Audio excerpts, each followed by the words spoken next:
ES News Especial. Oferecimento Restaurante Valentina.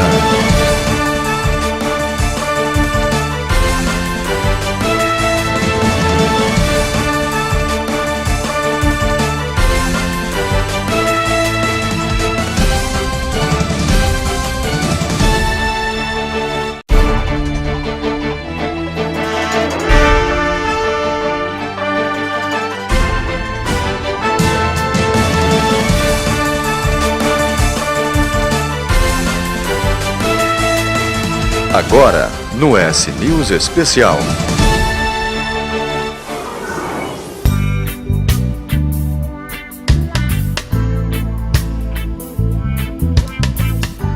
Praias lotadas, sol escaldante, o tempo ajuda e o melhor do verão nos últimos anos é um convite ao surgimento de novas manias em todo o litoral. Aqui no Espírito Santo, a moda é aproveitar as férias, não apenas como espectador. A onda mesmo por aqui é aproveitar o verão para entrar na água, na quadra, praticar esportes, ou seja, unir o que é útil à saúde ao agradável contato direto com as belezas naturais capixabas. Logo no início da manhã, essa turma já está de pé. Um aquecimento primeiro, muito alongamento e, na água, as primeiras remadas na canoa havaiana. A atividade não é nova. Chama a atenção por ser diferente, seguindo as tradições da Polinésia, onde esse esporte surgiu. Ainda na água, com remo, mas em outro ritmo, o stand-up paddle virou febre nas praias capixabas. As escolinhas estão lotadas de turistas. Esse mineiro comemora a surpresa que teve quando estava remando. E aí, curtiu? Ah, sim, bastante. Eu tava quase uma hora na água aí, né?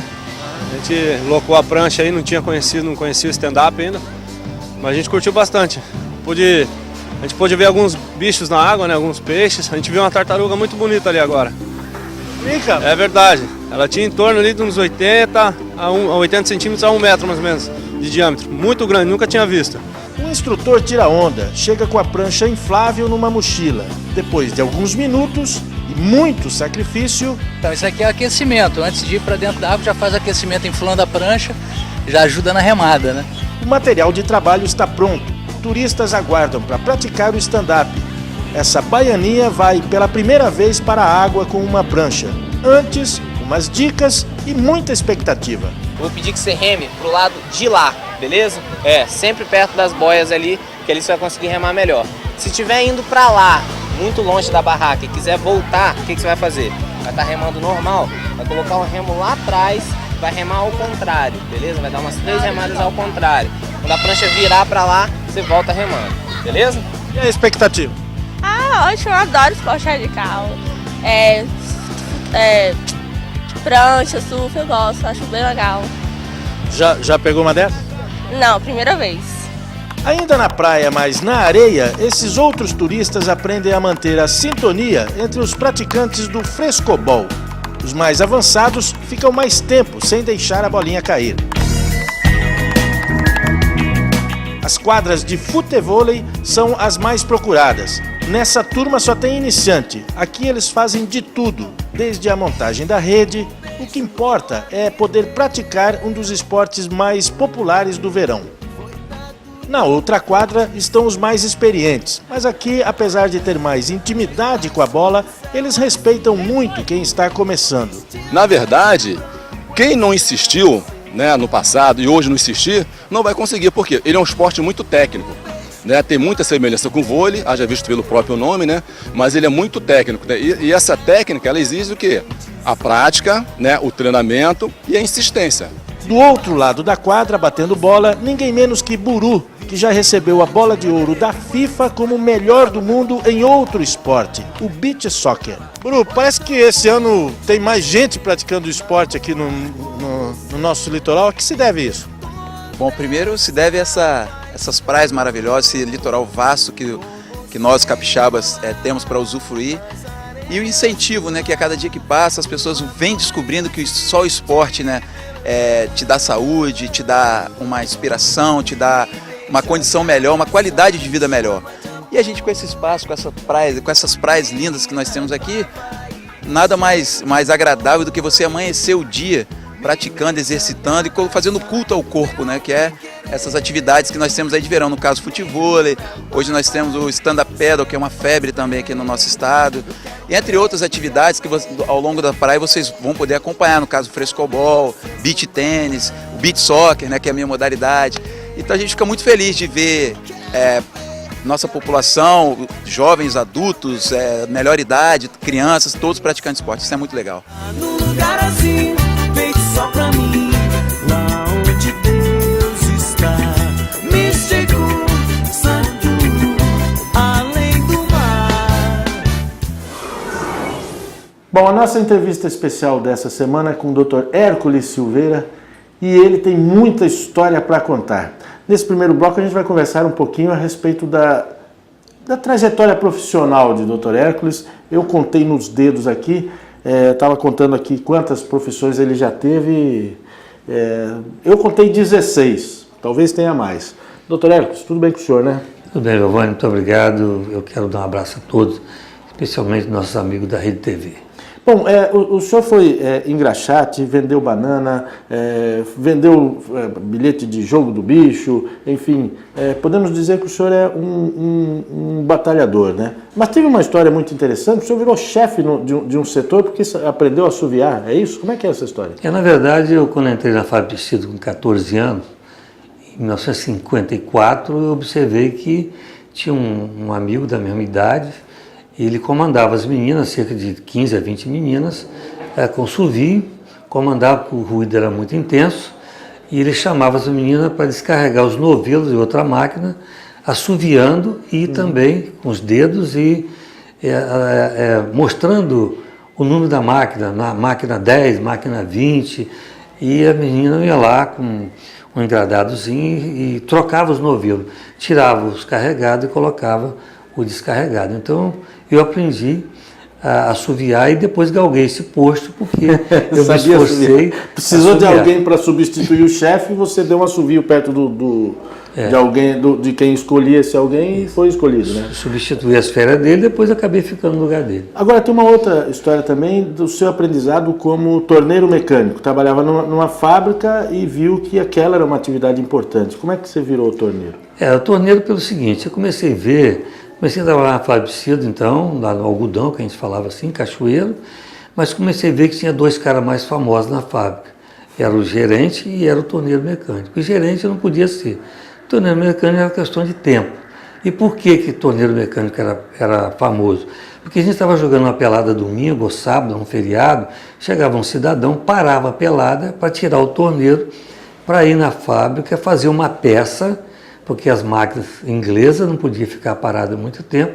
Aquele tempo uma peça levava um mês para chegar aqui no Espírito Santo ou em Cachoeiro.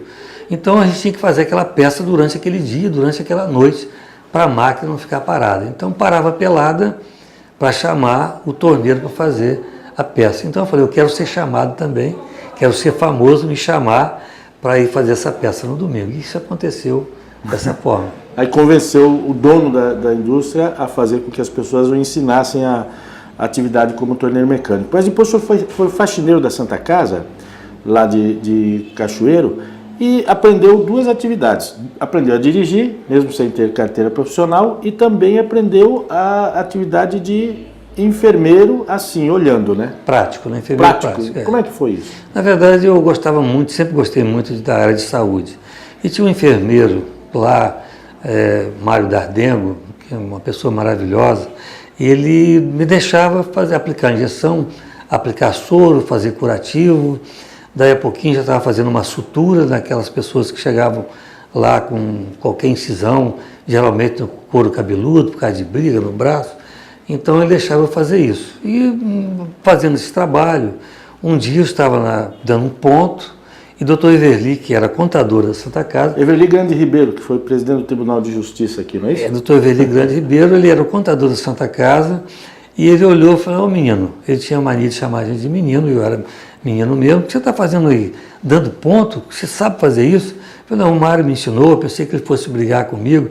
Ele falou, não, mas você está se perdendo aí, eu posso te aproveitar no outro setor. Daí a pouco o Rui, que era um enfermeiro que tomava conta da enfermaria, enfermeiro prático também. Ele saiu, aí o doutor Veli me deu uma roupa branca, um gorro branco, aquele tempo o enfermeiro usava gorro branco, e eu passei a tomar conta da enfermaria, que foi uma coisa muito legal, e já morava dentro da Santa Casa. Morava na Santa Casa? Com 20 anos de idade, morava de favor dentro da Santa Casa de Cachoeira. Agora, aí o senhor aprendeu a dirigir, mesmo sem carteira, mas fazia atividade de motorista de ambulância. Na verdade, o Aldino, o motorista que tinha lá da ambulância, ele começou a deixar eu aprender manobrar a ambulância. Desde que eu encosto a ambulância, ele começou. Aí, daí a pouco, era o carro fúnebre, um carrinho que chama em Cachoeira de Viuvinha, hoje não tem mais, aquele tempo inteiro, era a pé, você tinha que andar a Cachoeira quase inteiro acompanhando o cortejo fúnebre a pé. Aí comecei naquele negócio de manobrar o carro, daí a pouco ele folgava, vamos buscar um paciente em casa, eu ia. Depois fazia o enterro, eu ia. Então eu fiquei muito conhecido, porque você passava em Cachoeiro a pé, o pessoal a pé acompanhando o carro fúnebre, né? E todo mundo me via, então fiquei famoso também. E depois também como motorista do Sandu, que Sandu é Serviço de Assistência Médica Domiciliar de Urgência. E naquela época era eu, o José Antônio, filho do ex-prefeito de Cachoeiro, então eu fui fazer também esse trabalho de Sandu e ser motorista dos médicos.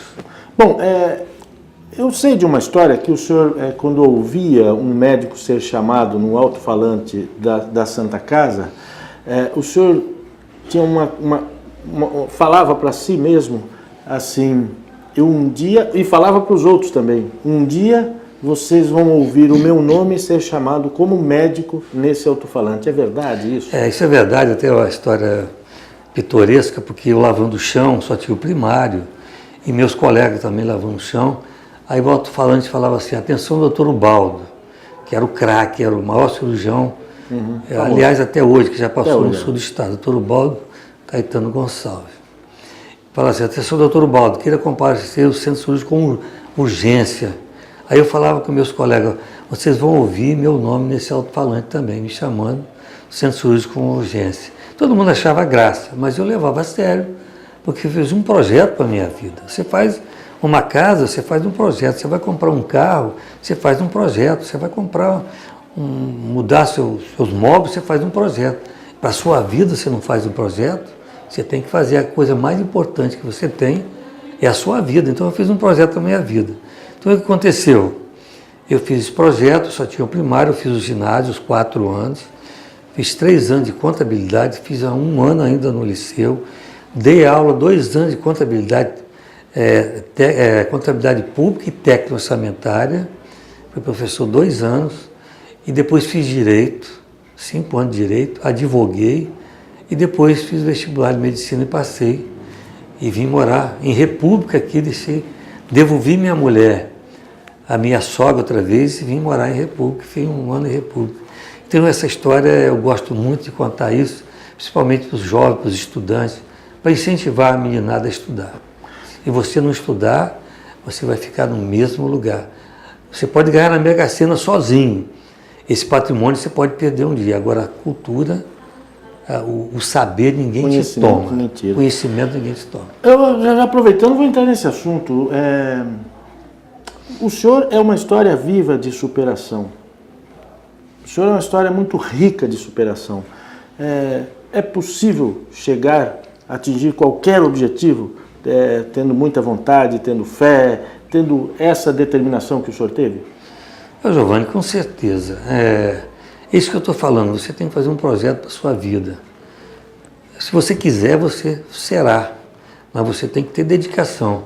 E na minha vida, apesar desses caminhos que eu passei, tudo foi muito fácil, porque as portas foram se abrindo, vendo a minha sinceridade e, na verdade, a minha vontade de vencer. Então todo mundo me ajudou, foi tudo maravilhoso. No 5º ano, o médico já me deixava o plantão por minha conta. No 6º ano, o plantão também deixava por minha conta. E no hospital, quando você vê que os enfermeiros, os funcionários do hospital começam a levar os parentes para consultar com você, isso é um bom sinal. É um sinal que eles confiam em você. E ver que você está lá, Eu entrei na faculdade de medicina, Giovanni, com 33 anos, então eu não podia brincar, eu tinha que estudar, eu tinha que me dedicar, não tinha tempo a perder. Eu fiquei 8 anos sem estudar, dos 12 aos 20. Então eu tinha que enfiar a cara no livro, na prática, na dedicação. E, na verdade, se você quiser, você vai ser aquilo que você sonhar. Basta querer. Basta querer. Bom, nós vamos fazer um rápido intervalo agora. Eu retomo essa conversa com o Dr. Hércules, falando um pouco das atividades dele como político. A gente volta já.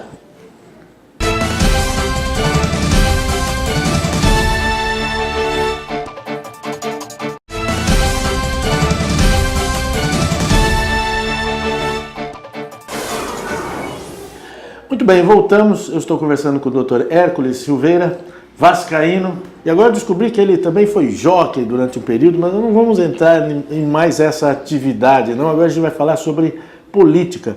Dr. Hércules, por que o senhor entrou na política? Giovanni, antes de responder essa pergunta, já que você falou de vascaíno, eu quero lembrar a você que eu joguei futebol de salão no Batalhão de Guarda com Fontana.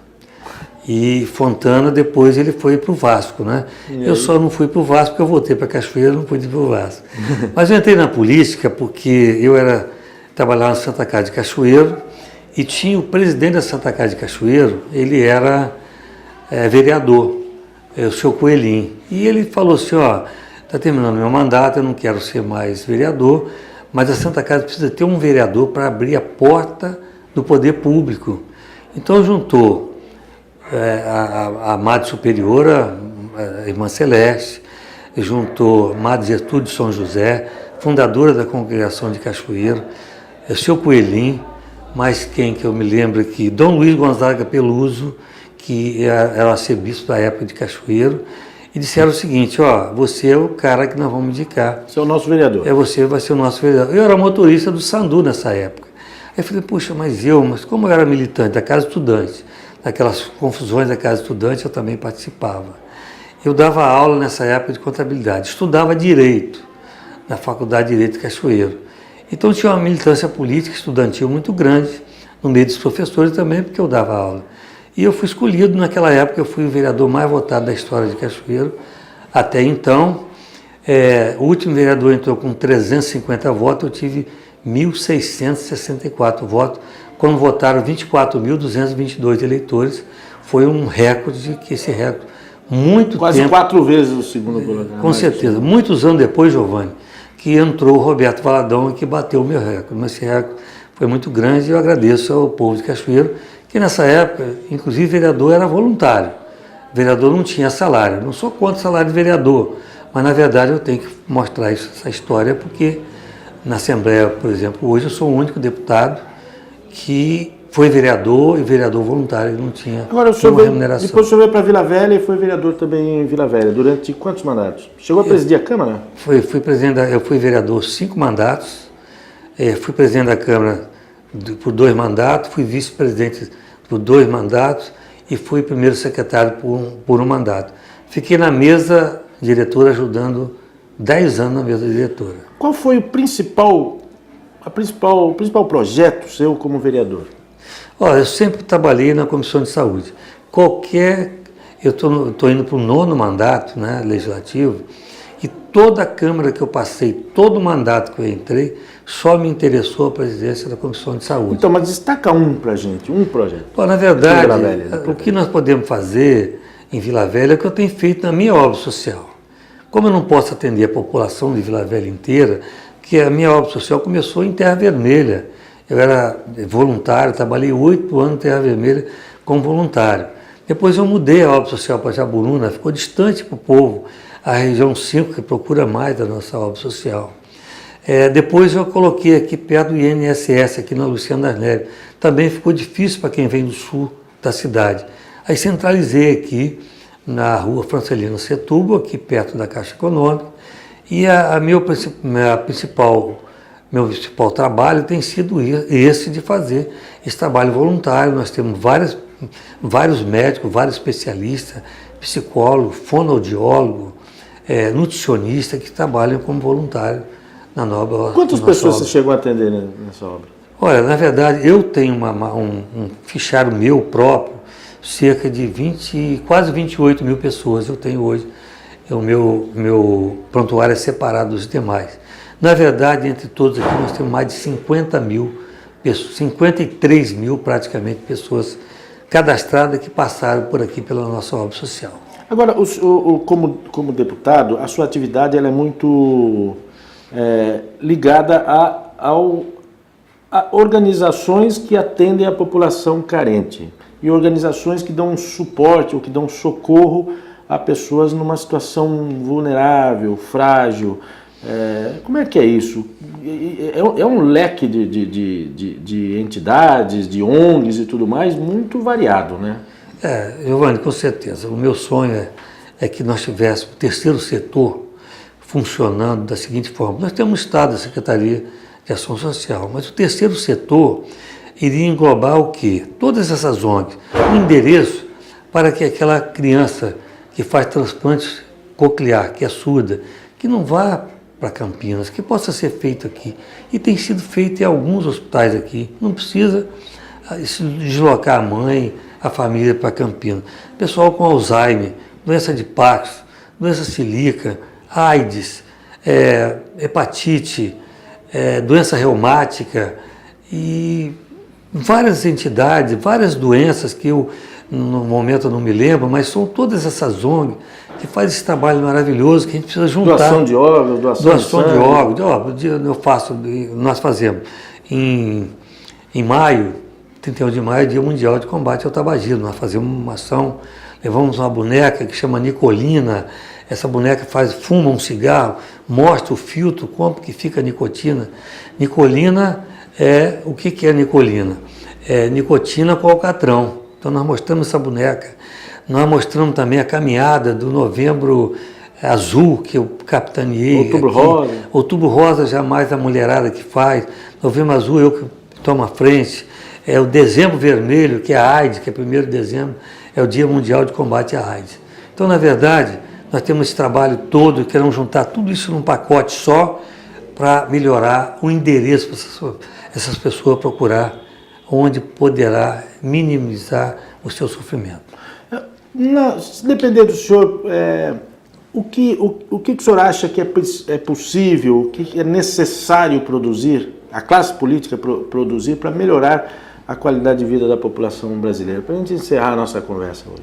Na verdade, o político, primeiro, ele tem que ter a responsabilidade com o seu mandato, na verdade a maioria tem. É preciso combater a corrupção, nós não podemos deixar continuar essa corrupção, que realmente é um absurdo que vem acontecendo. Nós não podemos deixar, porque eu não sabia, porque eu não vi, não tem que punir mesmo. Agora, uma coisa que tem que ser feita, Giovanni, ao invés disso, vai preso, o cara vai preso, prisão domiciliar, com 10 milhões no bolso do nosso povo. Ele tem que devolver esse dinheiro e tem que ficar preso na cadeia. Se você vai empreender em casa, o melhor lugar do mundo é minha casa. Você tem que prender na cadeia. Ladrão tem que ficar na cadeia. O bandido que solapou a Petrobras, o mensalão, não sei o quê, tem que ficar na cadeia. Prisão domiciliar é conversa para pôr e dormir. É preciso ter uma reforma política, uma reforma muito boa, na condição de se fazer uma política muito mais decente para o povo brasileiro. Doutor Hércules, agradeço muito essa conversa e a oportunidade de proporcionar às pessoas que estão nos assistindo conhecer um pouco mais da sua história, um homem de origem simples, mas que superou todas as adversidades, todas as dificuldades, chegou ao posto como deputado estadual, pode ir além, tem muita saúde, muitos projetos na cabeça e é uma pessoa muito dinâmica. Muito obrigado pela entrevista. Eu que agradeço, quero deixar um abraço a todos, especialmente os nossos amigos da Rede TV. Bom, a gente volta na semana que vem com outra entrevista especial para você.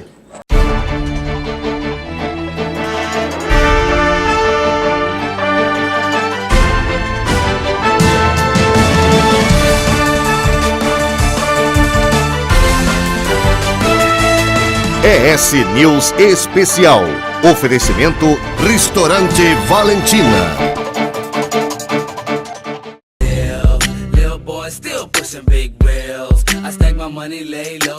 E nesse final de semana, quem fica responsável por agitar a lua azul em Guarapari é a festa Pimp My House, contando com a presença do rapper Baby Boy da Price, DJ Zeu e o DJ Mark Dias. A balada acontece no dia 17, sábado, e começa a partir das 11 horas da noite. Os ingressos estão sendo vendidos no site Blue Ticket. West Bank rapping, I'm one of the baddest. French Riviera spy and I'm getting this shake, man. I think I'm super M.A.N. without a cake, man. Grinding all day hustling, all for the cake, man. I'm a Benjamin Stack, 1 inch taller than Great Dane.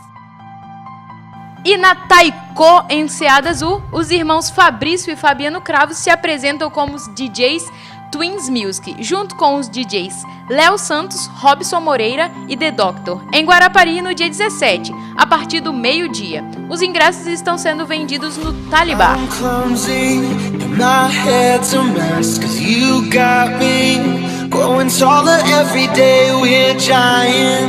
In a little man's world, my heart is pumping up so big that it could burst. Been trying so hard not to let it show, but you got me feeling like I'm stepping on buildings, cars and boats. I swear I could touch the sky. Em Aracruz, na praia da Barra do Saí, sábado, dia 17, a noite fica por conta do forró Pé de Serra com a banda Fala Mansa. O show começa a partir das 11 horas da noite e a entrada é franca. Beleza. Dance no shot da alegria.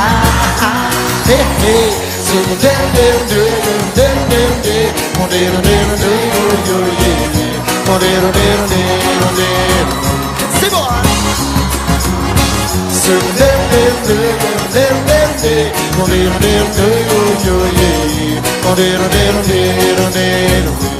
Alegria.